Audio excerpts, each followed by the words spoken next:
Tighten your life vests and grab the throttle because we are going full speed ahead. We don't just cruise through ideas, we plane right over the chop and leave nothing but a clean wake of insight behind. We know how to steer through rough waters, punch the gas when it counts, and dock wisdom with pinpoint precision. So fire up your engines, feel the spray, and hold on because the conversation is about to go from idle to wide open in seconds. Welcome back to the MB2 Underground. I am JT, Jonathan Tyroch. And I'm Joe Fox. Wow, brother. That was impressive. Well, Joe, you know, this is our first podcast with Sarah on maternity leave. Yeah. And so I had to try to bring out the big guns or big boats. I don't see. She would have come up with a pun right there that I'm not quick enough with. So you got to level with me. Yeah. Well, welcome, man. Glad to have you on here. Yeah, man. Appreciate you having me. Thank you. Got another great guest.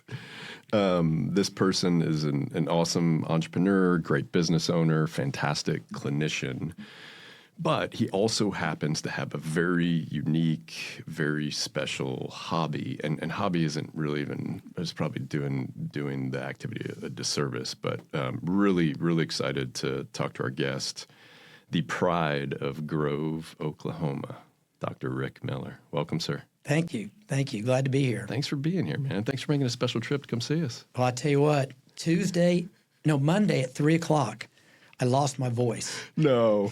And all day Tuesday. And it was just like allergies. I felt fine. Yeah. And I'm like, I'm signed up to do a podcast on Friday, and I cannot talk on Tuesday. But I knew it'd come back. It's not back 100%, but hopefully it'll be just fine. But I can talk now, so I love it. Glad to be here. Thank you. Man. Lord knows if you couldn't talk, nobody would tune in to listen to me and Joe just talk back and forth. So we are glad you're here. All right. Very glad. Man, before we get kicked off with your business, can you help our listeners understand what hydroplane boat racing is? Yes. So they're little small boats, mainly made out of wood, that are 10 to 12 feet long, weigh about anywhere from 100 to 150 pounds. And then the motor weighs maybe 80 to 150 pounds, depending on the class. And we race oval course like NASCAR. Mm-hmm. And our boats go anywhere from about 65 to 95 miles an hour in our division. So I run in the stock and modified outboard category. So we have two main sanctioning bodies, American Powerboat Association and National Boat Racing Association. So we race with both of them, travel all over the country racing. And again, we can race with as many as 12 boats. So it's not like drag or one boat. Yeah. I mean, you're touching people and and it's exciting. But my grandfather started back in 1953. Unreal. So this has been going on that long. And my dad raced as a teenager, and then they quit, and he went to college and dental school. And then when he got back working, then he picked the racing back up. And then I started at 14 years old. And then my nephew now races, and he's had a great career already. Love it. Yeah. And okay. I got a almost 6-year-old grandson that I got my sights on. Although I'm having to, it's an uphill battle with grandmas and moms and all that. What you said you started at 14. Yeah. What age do you think is the right age to start a kid at that? You can start at 9. So we have a kids class from 9 to like 14. Man. And the best racers are ones that go through that junior program and go on to race. They've been around it all their life, and that's really the best. Wow. So JT and I were talking. Neither of us have the need for speed gene. We would absolutely not be racing hydroplane boats. But is it genetic? Like, is there a genetic component to this? I don't know. Maybe so. I think it's more that when kids just grow up around it, they see it.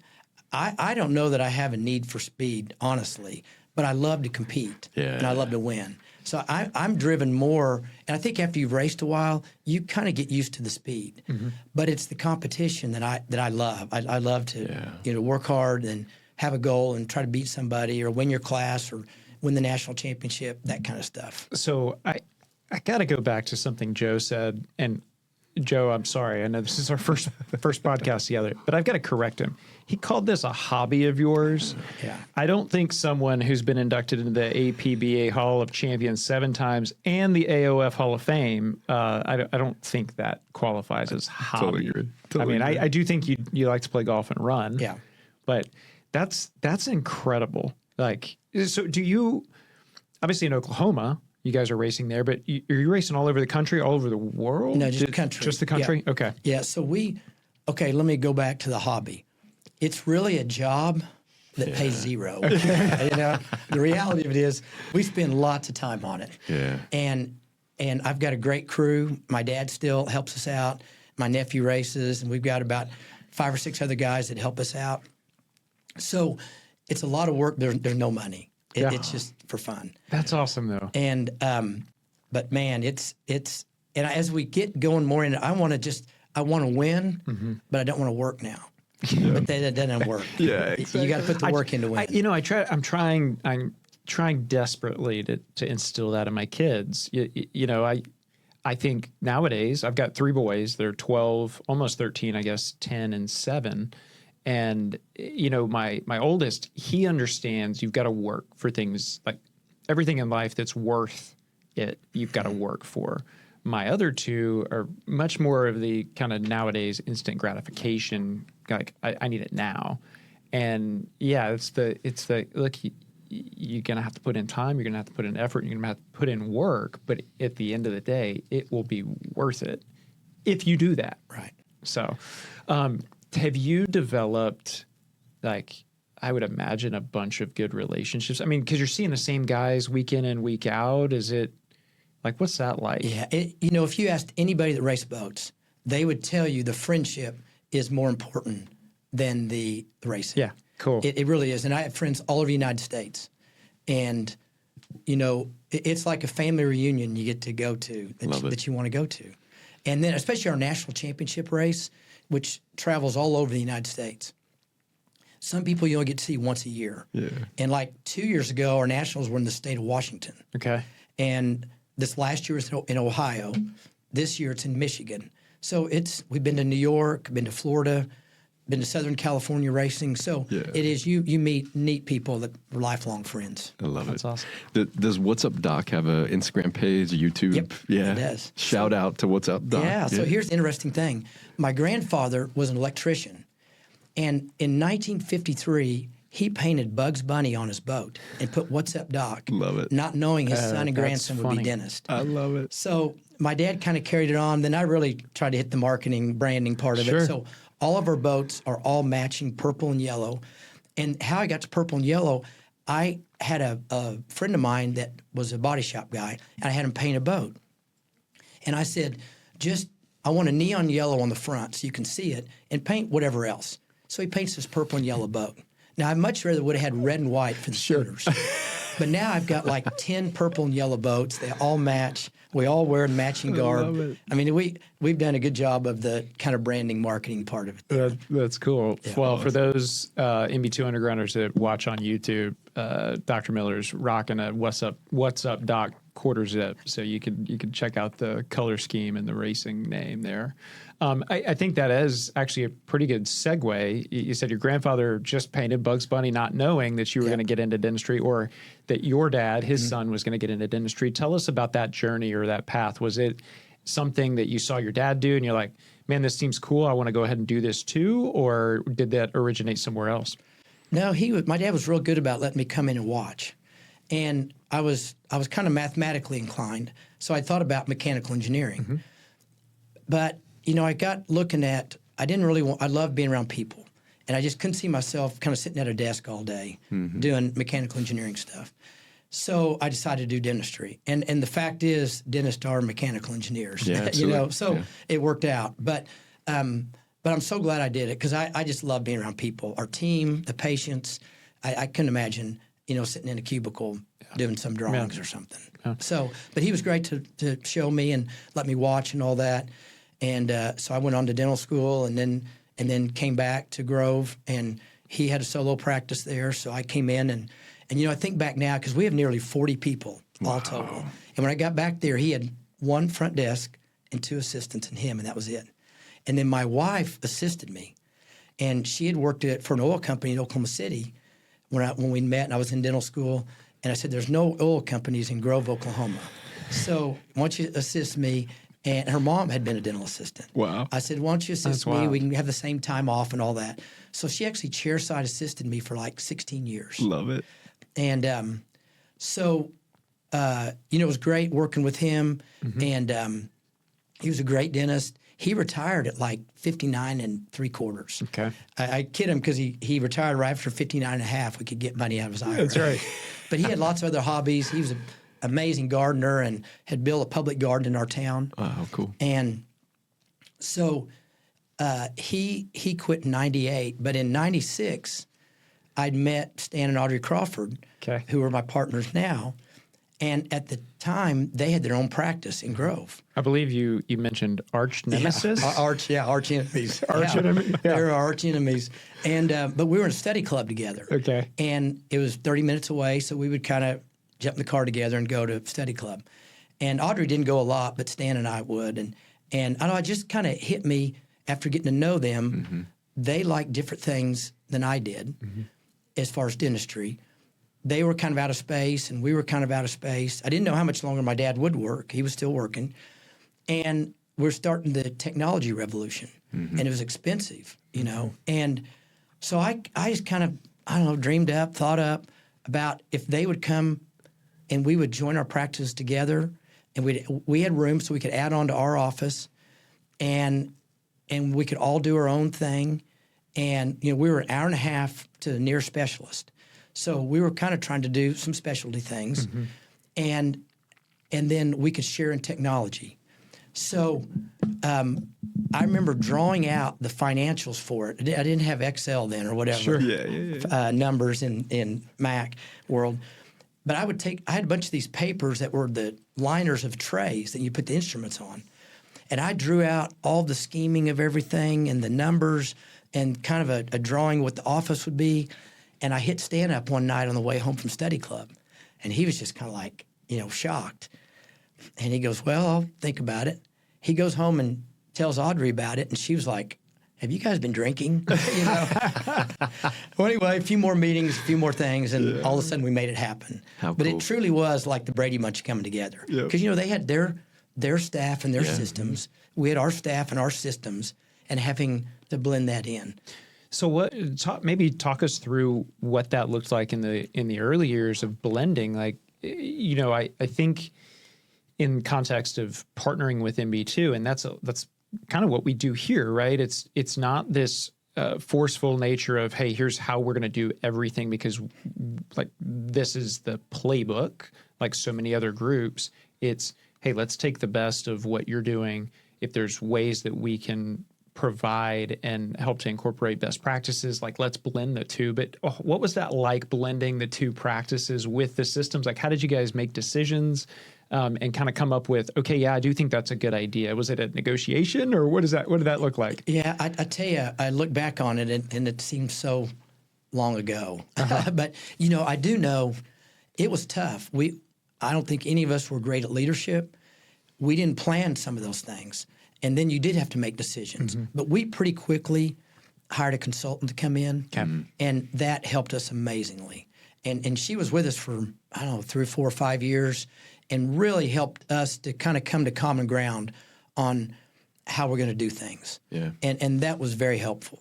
And then from there, we've had multiple different consultants. And then, as we've grown, we've all just had to get better at leadership, and we've all had to study leadership and read and listen and all that to get better at it. Is there a resource, a book or a podcast or somebody, maybe I don't want to call them an influencer necessarily, but an expert in leadership that you've found yourself like, oh, I really like this guy or this gal, and I've learned a lot? That's a great question.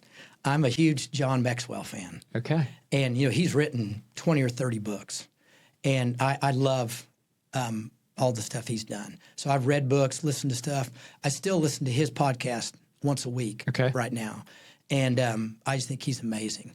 Also, Craig Rochelle and Andy Stanley are pastors that are amazing leaders and do podcast and have done conferences. And then I love Patrick Lencioni. You know, he's done 5 Dysfunctions of a Team, Ideal Team Player, and his latest thing is Working Geniuses, which was really good. About it kind of has 6 different types, and how you get people to work together, doing their strengths and keeping them motivated. And after I read his book, one of his was called a galvanizer. Okay. And I realized that I might be a galvanizer. And that's somebody that just gets a whole bunch of people together, and now we're working to a common cause, and we're going to make something happen. And I look back at kind of in my role at the office, I think I'm that, and my role in boat racing with our team, it's like that. And but those are some people I've really counted on. No, that's awesome. Yeah. That's awesome. I had the opportunity, I guess, and this was, probably 15 years ago now, which is wild to say. Patrick Lencioni, he was at a conference that I was at, and in a very small group, I got to sit and listen to him. I can't remember what book he had just put out. It was something about meetings and like how meetings are dumb or waste of time, basically. But yeah, that's cool. That's cool. I just watched that video too. Oh, you did? Good. Okay, yeah. Kind of about the 4 main meetings. Yep. That's what it was. Good. That's what it was. Okay, I wrote those down. I'll have to look them up. Yeah. So you talk about being a galvanizer in the context of being a leader. You mentioned you've got 40 people now on staff, and when we were touring the campus here, you'd mentioned that one of your neighbors has been with your practice for over 30 years now. Like, what is it about you and your personality or your just kind of general disposition that makes you that, like, excel in that type of role of bringing people together? Oh, I would say I've got a lot of energy. Okay. And I'm a very optimistic person. And I think the staff would tell you I don't have many bad days. And so I hope that I'm fun to be around, but we work hard. And again, I love winning, and I want to win as a team. I don't win unless our team wins.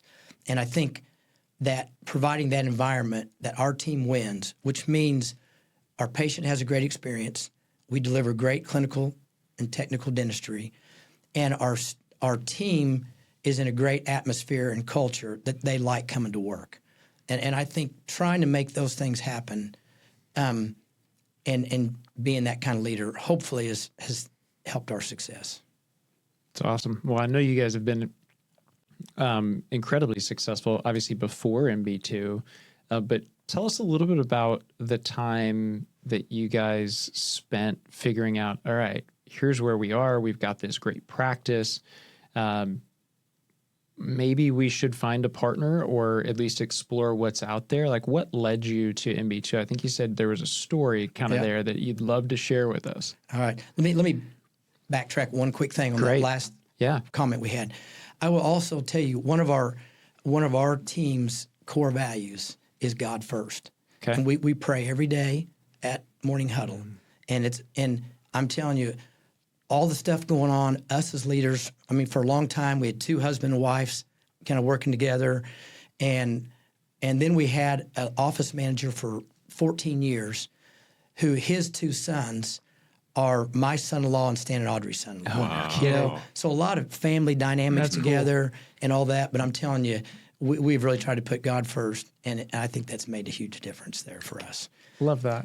Now, so I thought, as our practice grew, it was going to be tough to sell to new dentists. Mm-hmm. And I had a feeling at some time that we may be having conversations with a DSO, DPO, whatever. But all of a sudden, out of the blue, Maury White of MB2 was a classmate of Stan and Audrey's. And Shout out Dr. White. Yes. He called Stan and said, hey, you need to look at MB2. 1 week later, one of my classmates, I actually hadn't talked to in probably 20 years, calls me and tells me about another DSO. So all of a sudden, we're kind of vetting 2 of them. And we come down here and walk in to meet the MB2 people with masks on. It's, during COVID. 2020. It's crazy. And it seems weird to make a big life decision with masks on. I don't like it. But anyway, and we were flying to the other place, same thing, meeting with masks on and everything. And in the middle of it, I told my daughter, who she and I are huge OU football fans, And I said, man, this is pretty cool. I'm like getting courted like a 5-star quarterback. And she looked at me and she said, really more like a 3-star tight end. Oh, no. You're a 5-star quarterback. Yeah, well, thank you. But I got right down to my humbleness right then, you know. I love it. But as we started meeting with MB2 and just saw how sharp they were, Stan and I were like, I think we need to look at this. Mm-hmm. We actually end up signing an LOI with the other group. And Stan had a board meeting. He was on the Oklahoma Dental Board. Okay. And he couldn't, we went once and went back. So Audrey and I just went. And boy, they kind of wined and dined us and put the fancy spiel on us. And we signed the LOI and got back, and Stan's like, are you sure? And sure enough, pretty quickly after, Dr. V on vacation FaceTimed Stan and I by poolside, I think it was, and talked to us for like an hour. And we were sold right there. We told the other group we just wasn't going to work out, and then we signed with MB2, and it's been great. Well, I remember that back. So this would have been probably late 2019, maybe. Well, you said, 2020. it was masks, Yeah. so it would have been early 2020. I remember the meeting where we all were together and talking through, it's our standard kind of business development, executive leadership team meeting, and we were talking through it. And Dr. V was like, "No, he's like, these are MB2 guys. Like we've got to no. Like I don't." He basically said, "I don't take that as an answer." He's like, "I don't. No, these are MB2 guys. Like, what do we need to do?" And so, and I think it's worked out. You guys have, like I said, killed it on the front end, but you continue to grow and, doing an amazing job now. So we've had kind of two pieces of the puzzle that have helped us also. Okay. In 2016, we brought on Reagan Vaughn right out of dental school as an associate, and then Reagan later has become a partner and been amazing. But we knew we were kind of out of space, and we'd already added on and did internal modifications. And Stan said, we need to build a new building. I said, Stan, you're crazy. I'm like 55, and he's 58 at that time. This is like 2017, 18. okay. And he goes, no, we need to build it. I'm like, Stan, we're like old. I said, we can't do it. And he goes, no, we need to do it. And he goes, we got to get things set up for the next generation. I'm like, okay, if you're that, think that's what we need to do, then let's do it. So we built a new building in 2018. And I'm telling you, the best thing we've ever done. You work in an environment, you think it's good, and then you get in this nice new office. It's got space and room. Our old office, you had to walk up steps to get in the front door.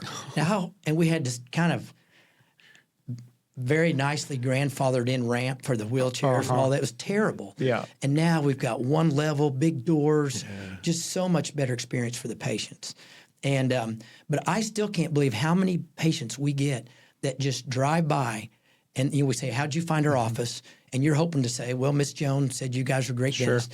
And she says, they'll say, we just drove by the office and it looked good. Wow. I'm telling you, it was great. So we truly have set up the next generation of, as someday Stan and Audrey and I get replaced and Reagan's leading the helm. Now, they all say I'll never leave, which could be the case. I may work till Dr. Christensen's age. Why is that? Why, what is it about dentistry that keeps you around? I know you said you're working harder than ever, but you enjoy it. Like, what is it about dentistry or what you do that you just enjoy?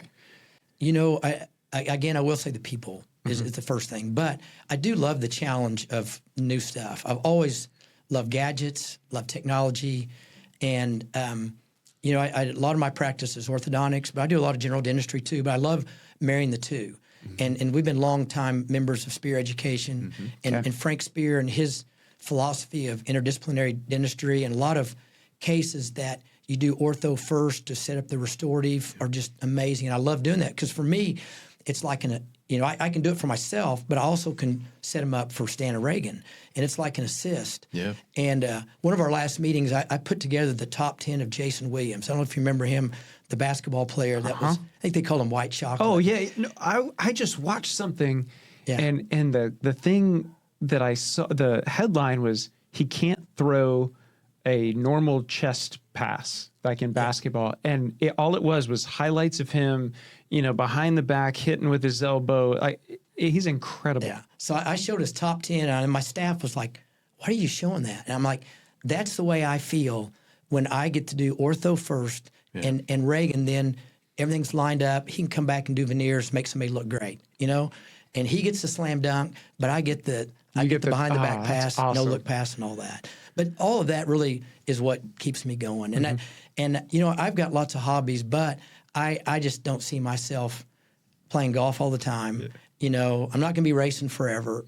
I'll try for a little longer, but and then that's just a summertime deal. So what am I going to do in the wintertime? Sure. And so I really think I see myself going strong for quite a few years. It's awesome. But just the new stuff and really be able to help patients and patients are living longer, keeping their teeth longer. I'm doing ortho on people in their 70s. Wow. And they're like, I've always wanted to have this smile. Mm-hmm.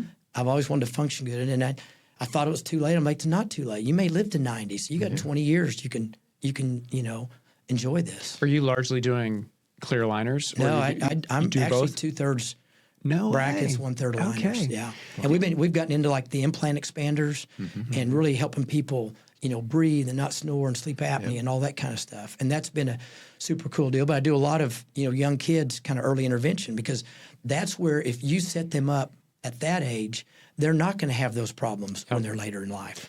And So my oldest son, he was at the point where we were like, hey, probably need to get some braces, and we took him to one of our partners. That's a true story. It's where I figured out, or I learned what an occlusion was.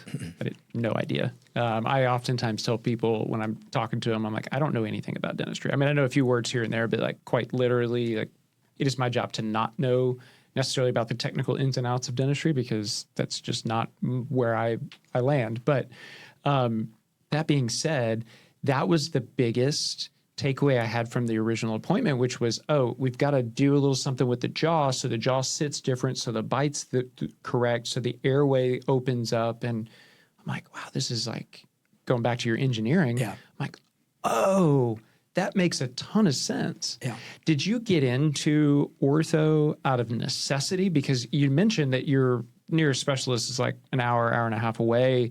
I mean, was it out of necessity, or was it just, hey, this is kind of cool? Like, what, can I dabble a little bit here? And you just picked it up, or tell us about that. Yeah, I'll have to give kudos to my dad. Okay. So he did a little bit of ortho, and again, because they were specialists a ways away, and so when I got back, he said, I'm kind of down doing ortho.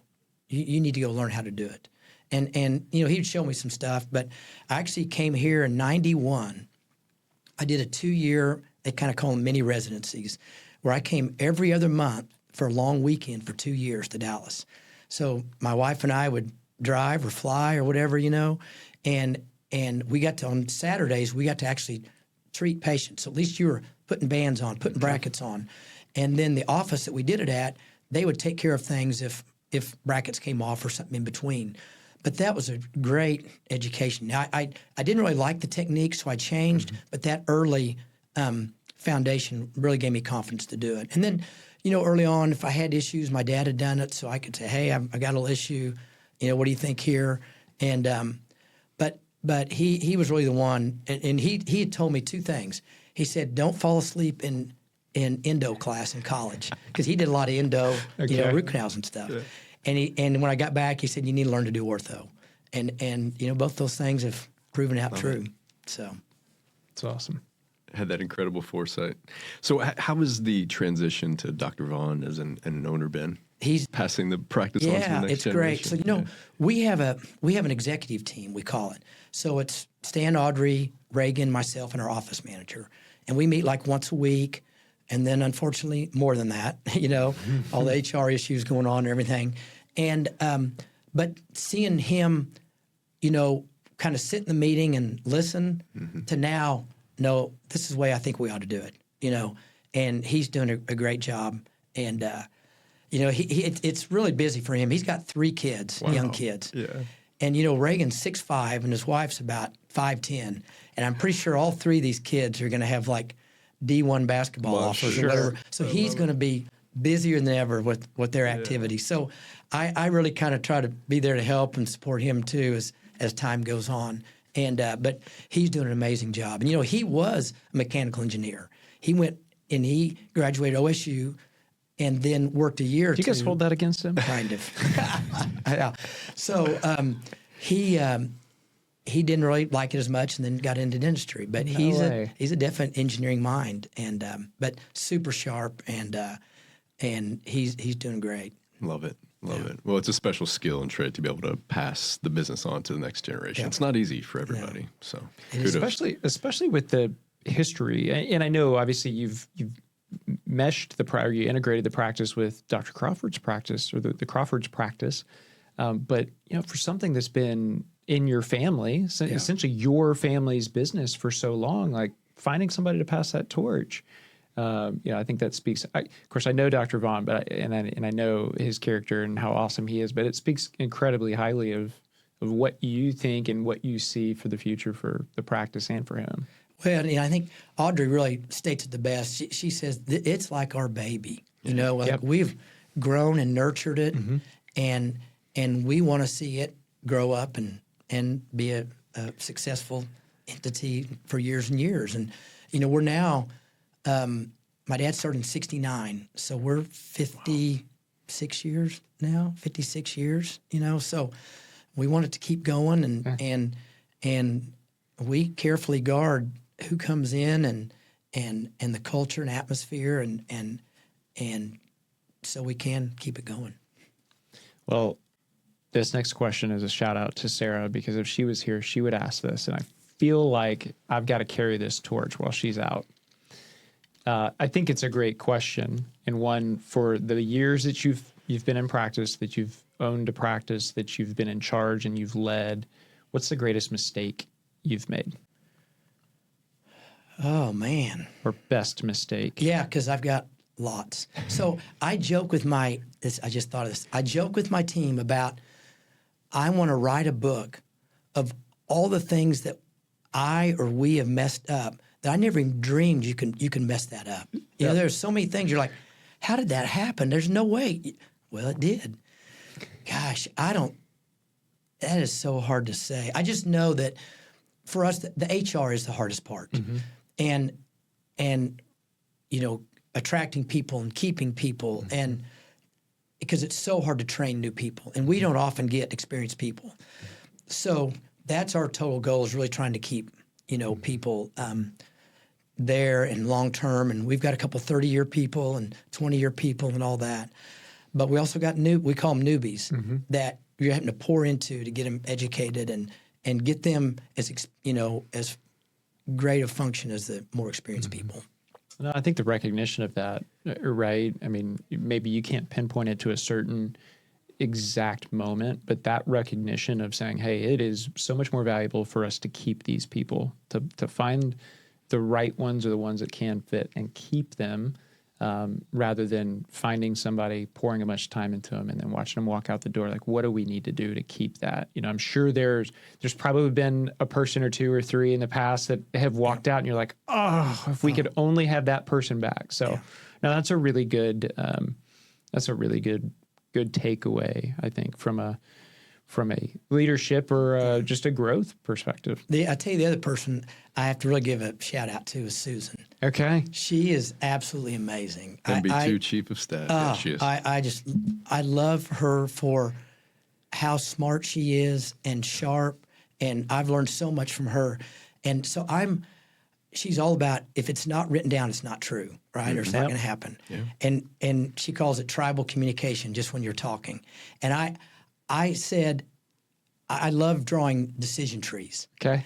And a funny story. So I try to do a lot of them, because I want to think once, write it down, and then just follow it for everybody. So I'd shown one at a team meeting, and one of our single girls goes, "Hey, I need you to get one for my life." I love it.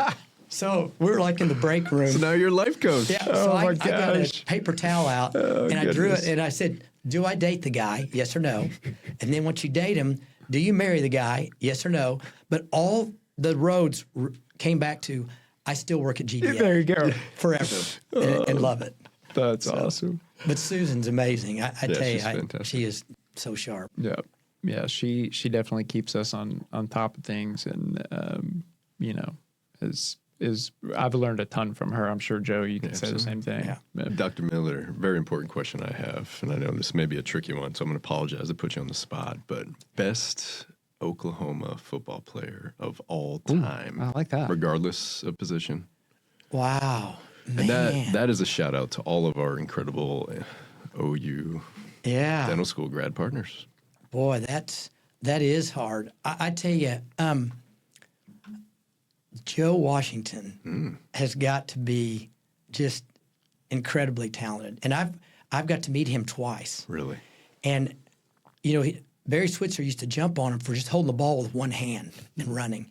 And I met him and shook his hand, and his hands were just giant. And I'm like, no wonder he could hold the ball. You know? But he was like my height. I mean, I'm like 5'8". Wow. And just 2 years ago, I got to meet two of the starting backs of our 85 national championship team, Patrick Collins and, oh man, my mind just went blank, Anthony Stafford and Joe Washington, who was on the 75 championship team.